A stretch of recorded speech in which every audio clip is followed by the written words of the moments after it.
Et si l'âge n'était pas une limite, mais une opportunité d'avancer.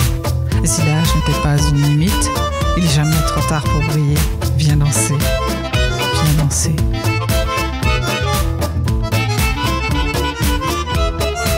Viens danser. Combien de fois avez-vous dit, quand j'aurai plus de temps, je me mettrai à mon piano et je ferai vraiment ce que j'aime par rapport à ça. Je prendrai du temps pour jouer du piano, je prendrai du temps pour me remettre au sport, je prendrai du temps pour voir mes amis. Je ferai enfin ces cours de peinture dont je rêve, j'irai faire de la plongée. Bref, quand j'aurai plus de temps, je ferai. Vous n'êtes pas seul, je l'ai fait déjà de nombreuses fois, et d'autres aussi avant moi et après moi. Nous sommes nombreux à repousser nos rêves et nos ambitions en espérant que demain sera le moment idéal pour les réaliser. Mais en vérité, le temps passe, les jours se transforment en semaines, les semaines en mois, les mois en années. Et un jour, on se retrouve à quelques jours de partir pour le dernier voyage. Et en se retournant, on se demande pourquoi nous n'avons pas pu réaliser ce rêve. Pourquoi nous ne l'avons pas fait plus tôt. Bienvenue dans le 44e épisode de Ose ta différence, consacré à l'audace d'entreprendre ses rêves et des projets, quel que soit son âge et le temps qu'il nous reste.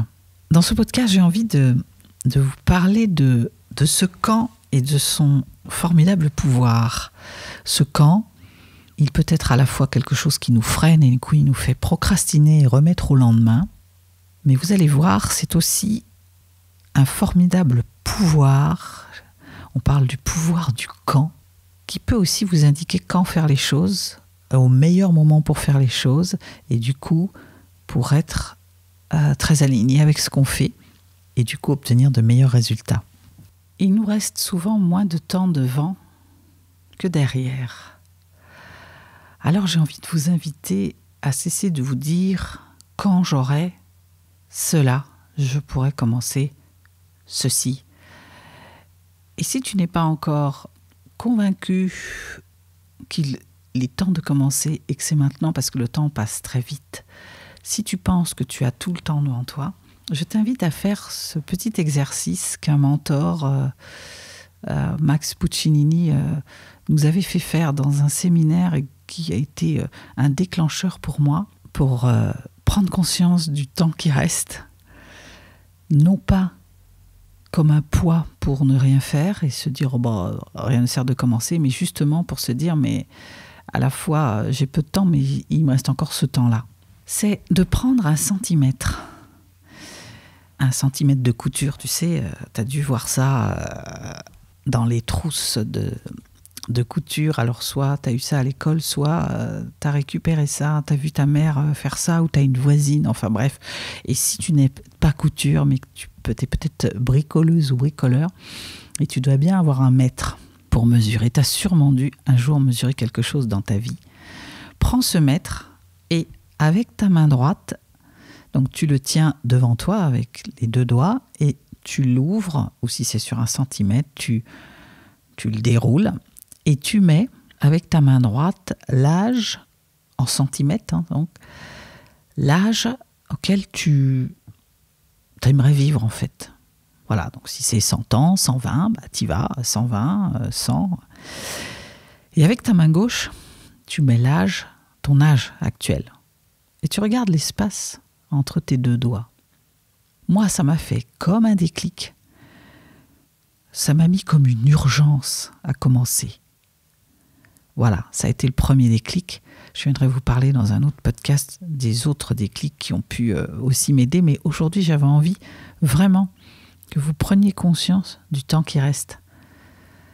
Et que chaque heure non passée à faire ce que tu aimes vraiment et ce qui t'aligne et ce qui vraiment te fait du bien est une heure de perdu. Partant de ça, eh bien, il est temps de lâcher ta tête, d'arrêter de te dire que tu as tout ton temps, d'arrêter de te dire aussi que il faut bien manger, il faut bien voilà, et que avoir une activité même que tu considères juste comme utilitaire, nourricière, ne t'empêche pas peut-être à côté de faire ce que t'aimes. Et puis pourquoi pas de commencer à voir comment dans ce que tu fais aujourd'hui et qui est rébarbatif, tu pourrais mettre un peu de qui tu es. Et puis pourquoi pas, en rêvant plus fort, te dire ouais, et si je commençais à rêver de ce que j'aimerais faire, vraiment. Ça, c'est la première chose. Au niveau cœur, c'est pour savoir, parce que j'entends parfois en accompagnement des personnes qui me disent « Oui, mais je ne sais pas ce qui m'anime, je ne sais pas pourquoi faire. » Il y en a qui savent. Ils ont ça chevillé au corps et c'est ce qui les drive. Et puis d'autres ne savent pas. J'ai envie de te dire, connecte-toi au cœur. Regarde les films que tu aimes regarder, les livres que tu lis, les personnes que tu admires, celles dont tu te dis « Oh, elle a drôlement de la chance, qu'est-ce qu'elle fait de particulier ?» Parce que généralement, quand tu réfléchis pas et que tu te connectes au cœur, c'est ce que ton âme te dicte en fait. C'est ce sur quoi ton âme t'éclaire de ce qui fait battre ton cœur. Qu'est-ce que tu pourrais faire pendant des heures si on te payait de quoi vivre largement et que tu n'aies rien à faire et qu'on te dise bah, maintenant tu vas passer tous les jours de ta vie à faire ce que tu aimes, qu'est-ce que tu ferais? Et si tu sais toujours pas, souviens-toi de ce que tu faisais enfant, même si tu n'as pas forcément beaucoup joué, parce que j'ai des personnes aussi qui me disent bah, j'ai travaillé très vite, j'ai dû aider, mes parents avaient une boutique donc j'ai peu joué. Mais quand par moment tu rêvais pour t'évader, tu rêvais à quoi? Et là, ça va te permettre de te brancher sur le cœur. Et aujourd'hui, j'avais envie de vous parler de ce camp qui peut être aussi un éclaireur d'une autre manière de fonctionner. On va parler chronobiologie. Il y a des moments, on n'a pas tous les mêmes rythmes pour faire les choses et on n'a pas tous le même temps d'efficacité. Moi, je sais qu'en ce moment, je me lève entre 4h et 5h du mat et je commence à travailler. Ce qui fait que déjà j'ai les idées claires en fait.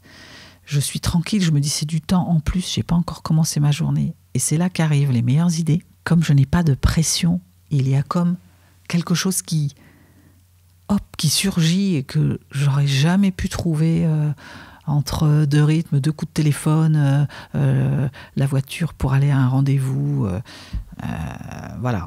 et les échanges et les animations, mais qui tout d'un coup, à 5h du mat, quand tout le monde dort, quand je regarde les étoiles et qu'en ce moment, en plus, c'est pleine lune et je vois la lune qui brille et qui vient m'éclairer, eh bien, j'ai les idées extrêmement... Ça fuse, en fait.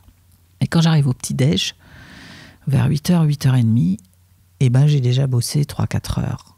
Et ça me permet aussi, dans la journée, de ralentir un peu, de ne pas me culpabiliser, de ne pas avoir bossé sur un sujet, puisque j'ai passé déjà 3-4 heures dessus.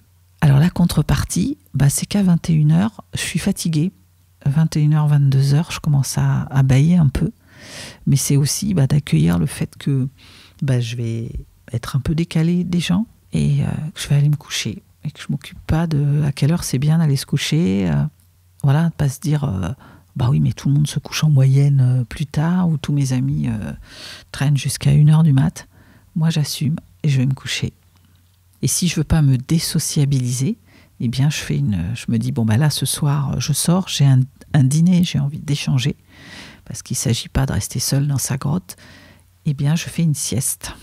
Et comme ça, je peux sortir. Et du coup, je suis vraiment dans mes rythmes, parce que je sais que moi... L'après-midi, je suis moins efficace sur les idées. Il vaut mieux que j'aille en interaction, que j'aille rencontrer des gens, parce que l'après-midi, j'ai plutôt envie de me détendre et que quand je suis en interaction, ça me nourrit. Et par contre, quand je dois faire des choses où il faut que j'ai toute ma présence, je suis plus du matin. Qu'après une journée de boulot, je ne peux pas commencer à me mettre sur un sujet où il faut que j'ai de la créativité. Donc repère tes rythmes, parce que c'est ce qui va te permettre, si tu es du matin, peut-être c'est là où tu vas pouvoir rêver plus fort et te dire, tiens, qu'est-ce que je pourrais commencer par faire? Tu vas trouver des idées pour te dire, tiens, même sans quitter mon boulot, tout révolutionner ma vie et tout, je pourrais peut-être commencer par faire ça. tout de suite. Je pourrais peut-être commencer par lire un livre qui me donnerait une idée. Je pourrais peut-être commencer par écrire une chanson. Je pourrais peut-être commencer par... si je menais ce grand projet de recherche, je pourrais commencer par poser les premières pierres. Après, en termes de rythme, il y a aussi quelque chose, moi, qui peut me fatiguer, m'entraver et m'empêcher de faire les choses, c'est quand je sais que j'ai des tâches pas simples à faire. Parce que même si je dis que chaque jour de ma vie, je fais ce que j'aime et j'ai pas l'impression de travailler, ce qui est une réalité. Et je suis pleine de gratitude avec ça. Il y a quand même des choses comme la comptabilité, suivre un peu certains chiffres, faire un devis, les choses en fait purement administratives me fatiguent très vite. Eh bien, ce que je fais, c'est que je les évacue tout de suite. Je le fais tout de suite.